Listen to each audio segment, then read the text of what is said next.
4:19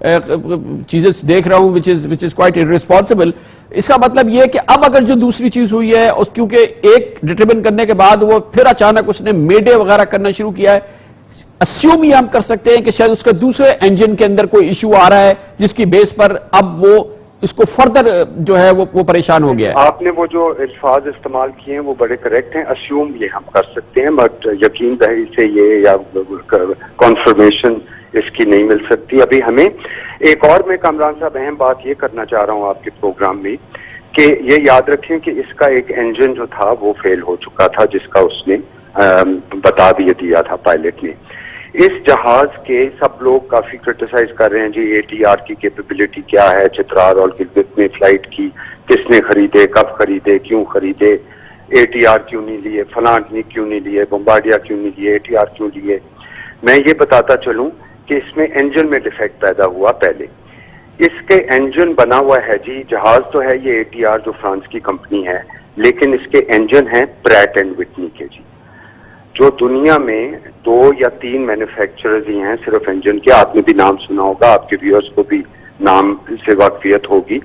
تو پریٹ and Whitney کے اس کے انجن لگے ہوئے دنیا کے بیسٹ انجن, اور جتنے اس کیٹیگری کے جہاز دنیا میں بنتے ہیں اس میں ساروں میں پریٹ اینڈ وٹنی کے انجن لگتے ہیں. ڈفرنٹ سیریز کے لگتے ہیں لیکن مینوفیکچر پریٹ اینڈ وٹنی ہوتا ہے. تو دیر فور یہ جو بات ہے کہ جی اس کی سیفٹی کی کیا پوزیشن ہے, مینٹیننس کی, یہ I want to tell you کہ یہ پریٹ اینڈ وٹنی سے بہتر دنیا میں انجن ہے ہی کوئی نہیں. اچھا سید صاحب ایک اور چیز ذرا سا ری افرم کر دیں, دوبارہ اس کو کلیئر کر دیں, کیونکہ یہ بات بار بار آ رہی ہے کہ جی کہ اس پرٹیکولر ایئر کرافٹ کے پرٹیکولر انجنز میں کنسسٹنٹلی اس سے پہلے کمپلینٹس آتی رہی ہیں, اور اس کی جو ٹیک لاگ ہے, جو اس کی ٹیکنیکل لاگ ہے, وہ اس بارے میں بتائے گی کہ there was consistently there were problem ایک اسی انجن کے حوالے سے, اور یہ ایک اس کی صحت اچھی نہیں تھی اس انجن کی, اور وہ اس بارے میں پہلے سے کئی بار شکایت آ چکی ہے. کیا یہ صحیح ہے؟ کامران صاحب جو جہاز 7 یا 8 سال پرانا ہو, چاہے ATR ہو, چاہے بوئنگ ہو یا ایئر بس ہو, 7 یا 8 سال پرانے جہاز میں ٹیکنیکل ایشوز انجن اور اس کے علاوہ کئی جگہ آتے رہتے ہیں اور وہ ریزالو ہوتے رہتے ہیں. جولائی اور سپٹمبر 2016 میں ان کے دونوں انجنز کی بڑی تھرر چیکنگ ہوئی تھی according to very strict standards, and there was absolutely no problem. اس جہاز میں اگر اس کی آپ ہسٹری دیکھیں یا کسی اور 7-8 سال کے جہاز کی ہسٹری دیکھیں تو آپ کو کئی ٹیکنیکل ایشوز ملیں گے جو اکر ہوتے ہیں, اور اس کا پھر آف کورس. لیکن سہیل صاحب آپ یہ کہہ رہے ہیں کہ وہ تمام ایئر کرافٹ کے ساتھ ہوتا ہے. اچھا ایک اور چیز یہ بتا دیجیے گا کہ ہماری جو یہ نیشنل ایئر لائن ہے اس کے بڑے سیریس فائنینشیل ایشوز تھے اب سے کچھ عرصے پہلے تک. ہم بہت ہی ظاہر ہے کہ کرائسس ایشو تھے, فائنینشیل ایشو تھے, لیکن اوور دا ایئرز پچھلے کچھ سالوں کے اندر یہ کافی بہتر ہوئے ہے اور ابھی کافی پہلے سے بہتر ہے. لیکن یہ تھوڑا سا ہمیں بتائیے کہ ایک یہ بھی خیال ہے کہ کیونکہ ہمارے پاس سیریس فائنینشیل ایشوز ہیں, کنسٹرینز ہیں, تو ہم ان سٹینڈرڈز کو فالو نہیں کرتے اپنے اسپیئر پارٹس کی ریپلیسمنٹ کے لیے, مینٹیننس کے لیے جو اوور ہالز کی ضرورت ہوتی ہے, جو پارٹس کو جس طرح سے فوری طور پہ چینج کرنا ہوتا ہے, ریپلیس کرنا ہوتا ہے, کیونکہ ہمارے فائنینشیل کنسٹرینٹس ہیں, ہم شاید اس کو اتنی ایفیشینٹلی نہ کرتے ہو. یہ بات درست ہے یا غلط؟ کامران صاحب جب میں چیئرمین نہیں تھا اور بورڈ ممبر بھی نہیں تھا تو میرا بھی یہی خیال تھا, جو عام پبلک ہے وہ بھی یہی سوچتی ہے. ظاہر ہے جب کسی ایئر لائن کے پاس پیسے ہی نہ ہوں تو ظاہر ہے وہ اسپیئر پارٹ کہاں سے خریدے. لیکن ہمارے کیس میں, PIA کیس میں, اگر یہ کیس ہوتا تو IATA ہمیں سرٹیفکیشن نہ دیتی, وہ جو دوسری بارز کمپنی ہے وہ ہمیں گولڈ سٹینڈرڈ نہ دیتی, اور میں نے جب سے ٹیک اوور کیا ایز اے بورڈ ممبر اور پھر اس کے بعد چیئرمین, اس چیز پر ایبسولوٹلی نو کمپرومائز. اگر اسپیئر پارٹ نہیں ہے تو جہاز گراؤنڈ ہو جاتا ہے. ہمارے پاس جب فنڈز کی شارٹیج ہوتی ہے تو ہم ایک ایئر کرافٹ کو کھڑا کر کے اس سے پرزے نکال کے اس کو گراؤنڈ کر کے اس کو کینیبلائز کر کے تو اپنے جو دوسرے جہاز ہیں ان کو پارٹس فیڈ کرتے ہیں انٹل فائنینشیل کیپیبلٹی بلڈ ہوتی ہے, اور ہم پھر اس جہاز جو گراؤنڈ ہوا ہوتا ہے یا جس سے ہم نے پارٹس نکالے ہوتے ہیں اس کو ایئر بورن کرتے ہیں, ایئر ورتھی کرتے ہیں. تو یہ آئی کین ایشور یو کہ اس چیز پر, سیفٹی پر ایبسولوٹلی نو کمپرومائز. اور ہمارا سالانہ آڈٹ ہوتا ہے جی, by IATA and this other company جس کا میں نام آپ کو بتا دیتا ہوں ابھی, اور ایسا کوئی بالکل اندیشہ نہیں ہے کہ پارٹس نہ ملیں اور ہم جہاز کو ایئر ورتھی قرار دے دیں. بہت بہت شکریہ جناب اعظم سہگل, چیئرمین پاکستان انٹرنیشنل ہمارے ساتھ موجود ہے. کمنٹ سے بریک, اس کے بعد ذکر کرتے ہیں ہوائی جہاز سے ٹرین کا, اور ٹرین بھی کراچی, اور کراچی بھی عام لوگوں کے لیے. کراچی سرکولر ٹرین ایک خواب ہے کراچی والوں کا کہ شاید اس سے یہاں کے ٹرانسپورٹ کے مسئلے حل ہوں. اب لگتا یہ ہے کہ اس میں کچھ حقیقت آ سکتی ہے. چین انٹرسٹڈ ہو گیا ہے. چین پاکستان اقتصادی راہداری منصوبے کے حوالے سے اس میں کوئی بڑی ریفریش ڈیولپمنٹ ہوئی ہے, وہ آپ کے ساتھ شیئر کرتے ہیں چھوٹے سے وقفے کے بعد.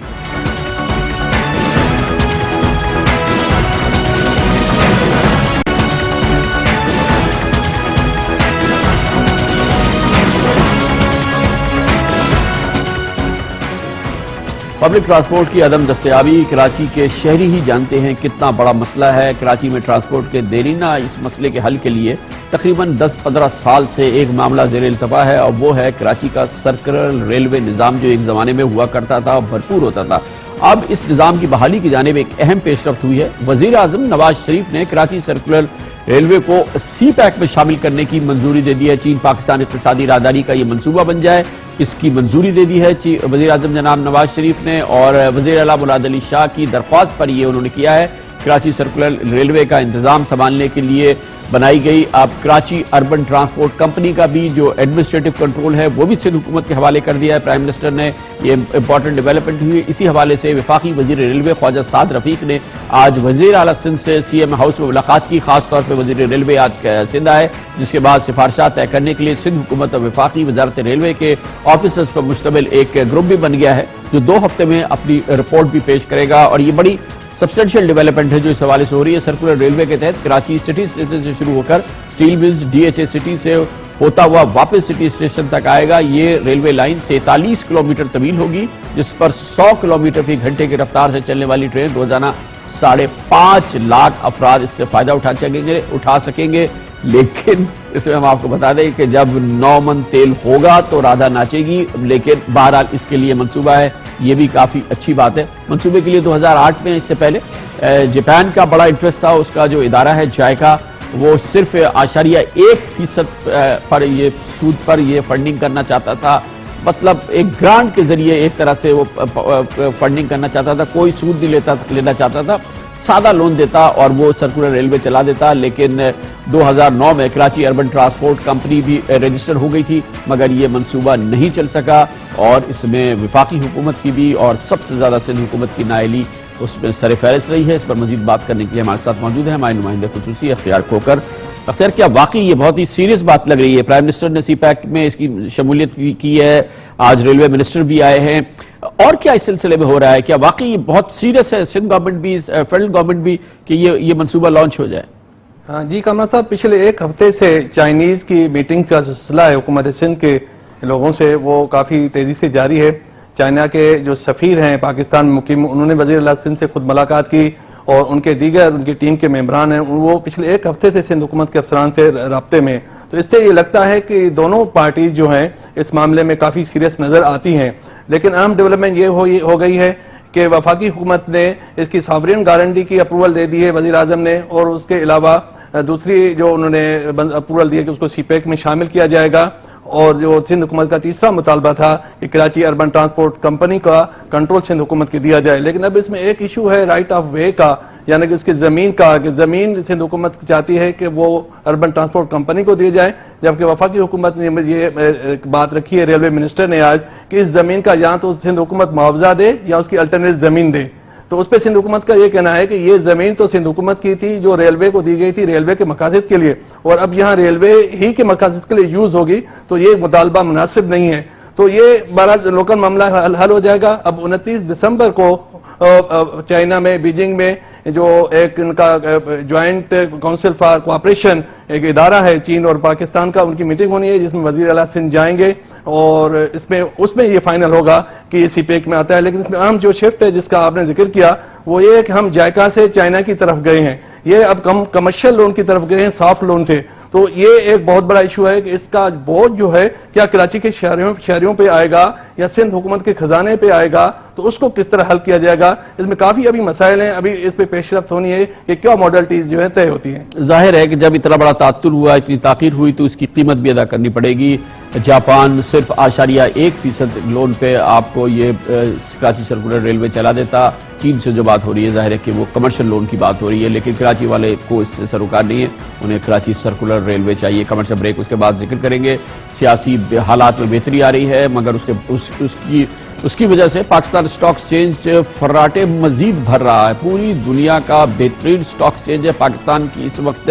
اگر شہرت ہے وہ پاکستان اسٹاک ایکسچینج کی کارکردگی ہے. آج بھی اس میں زبردست تیزی دیکھنے میں آئی. اس پر بات کرتے ہیں چھوٹے سے وقفے کے بعد.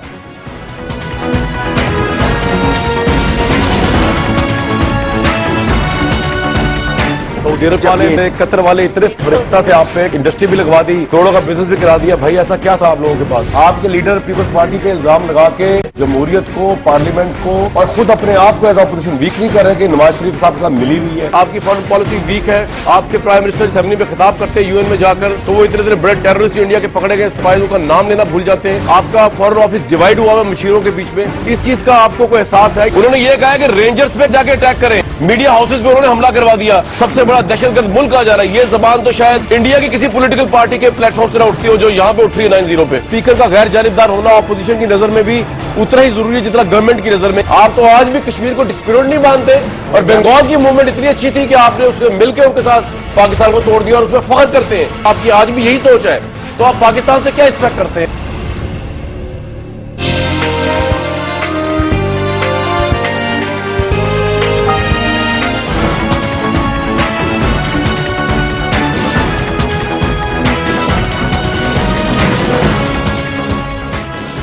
شاید آپ کے علم ہو, اس وقت پاکستان کا اگر ذکر آتا ہے اور پاکستان کے حوالے سے کوئی اچھی خبر دنیا میں آتی ہے تو وہ ہے پاکستان اسٹاک ایکسچینج کے حوالے سے. دنیا میں جتنے اسٹاک ایکسچینجز کام کرتے ہیں اس وقت پاکستان اسٹاک ایکسچینج کی جو کارکردگی رہی ہے گزشتہ 1 سال کے دوران, اسے دنیا کی گولڈ اسٹاک ایکسچینج سمجھا جاتا ہے. بہترین جو پرفارمنس کر رہی ہیں دنیا کی اسٹاک ایکسچینجز, اس میں پاکستان اسٹاک ایکسچینج سر فہرست کی 2-3 ملکوں میں شامل ہے. اس ہفتے بھی, اس پورے ہفتے کے دوران پاکستان اسٹاک ایکسچینج کی تیزی مسلسل برقرار رہی ہے. نئے ریکارڈ بنتے رہے, ٹوٹتے رہے, بنتے رہے, ٹوٹتے رہے. آج بھی کراچی اسٹاک ایکسچینج کا 100 انڈیکس نے ایک اور ریکارڈ بنایا. 645 پوائنٹس کا اس میں اضافہ ہوا. 45,387 پوائنٹ تک یہ پہنچ چکا ہے. آج اسی تاریخی سطح پر بند ہوا. صرف اس ایک ہفتے کے دوران پاکستان اسٹاک مارکیٹ میں 1647 پوائنٹس کا اضافہ ہو چکا ہے, جس کا مطلب یہ ہے کہ 5 روز میں انڈیکس میں 3.7% پوائنٹ کی بہتری آئی ہے, اور شیئرز کی مالیت میں 259 ارب روپے کا اضافہ ہو گیا ہے. رواں سال اب تک انڈیکس میں مجموعی طور پہ 12,571 پوائنٹ, معاف کیجیے گا, 12,571 پوائنٹس کا اضافہ ہو چکا ہے. یہ اتنے سارے پوائنٹس کا اضافہ ہوا ہے کہ یقین نہیں آتا. یعنی انڈیکس میں 38% کا اضافہ ہو چکا ہے. 38% پوائنٹ اس سال میں بڑھا ہے, جو کہ مالیاتی کارکردگی کی ایک بہترین مثال ہے. اس سال کے دوران غیر ملکی سرمایہ کاروں نے $22 کروڑ کے شیئر فروخت کیے ہیں, لیکن اس کے باوجود اسٹاک ایکسچینج میں بھرپور سرمایہ کاری اور سرگرمی دیکھنے میں آئی ہے. اس پر بات کرتے ہیں. اس کے لیے ہمیں جوائن کیا ہے خرم شہزاد جو ہیڈ آف ریسرچ ہیں جے ایس گلوبل میں. بہت بہت شکریہ خرم شہزاد صاحب. پاکستان اسٹاک ایکسچینج کی ترقی روزانہ تیزی ہے, یہ روزانہ منزلیں طے ہو رہی ہے. کیا وجہ ہے, کیا کامن فیکٹر ہے اس میں؟ دیکھیں, پاکستان مارکیٹ کی پرفارمنس اگر آپ دیکھیں تو دنیا کی بہترین مارکیٹس میں سے دوبارہ شمار ہونے جا رہی ہے, اور اس مہینے کی بات کریں تو اس میں کافی بہتر ریٹرن آیا. اور ایئر ٹو ڈیٹ کی بات کریں, جنوری سے لے کر ابھی تک کی اگر پرفارمنس کی بات کریں تو پاکستان مارکیٹ 38% ریٹرن دے چکی ہے. اور اگر پورے ایشیا کی بات کریں تو میرے خیال میں اتنا زیادہ ریٹرن جو ہے وہ کسی مارکیٹ نے نہیں دیا. اگر انڈیا کی طرف دیکھیں تو 1% بھی جو ہے ریٹرن نہیں ہے. چائنا کی طرف دیکھیں نیگیٹو ریٹرن ہے 14% کا. سری لنکا جو ہے 11% نیگیٹو ریٹرن جو ہے وہ دے رہا ہے. تو پاکستان مارکیٹ اس وقت دوبارہ سے جو ہے ایشیا کی بہترین مارکیٹ جو ہے بن رہی ہے, اور اس کی وجوہات 2-3 ہیں. اگر آپ دیکھیں کہ یہ چیز شروع کہاں سے ہوئی تو جو ایمرجنگ مارکیٹ کا سٹیٹس ہے وہ پاکستان کو دوبارہ ملنے جا رہا ہے مئی 2017 میں. یہ ایک بہت بڑا ٹریگر ہے پاکستان مارکیٹ کے لیے. اور اس کے ساتھ ساتھ آپ نے دیکھا ہوگا پولیٹیکل سٹیبلٹی ریلیٹیولی جو ہے ریسٹور ہوئی ہے. جو چیزیں بہت زیادہ چل رہی تھی اور بہت زیادہ خدشات تھے وہ آہستہ آہستہ سائڈ لائن ہوئے. تو یہ سیکٹرز کون سے ہیں جس میں کہ انویسٹر سب سے زیادہ سرمایہ کاری کر رہے ہیں ہمارے اسٹاک ایکسچینجز کے؟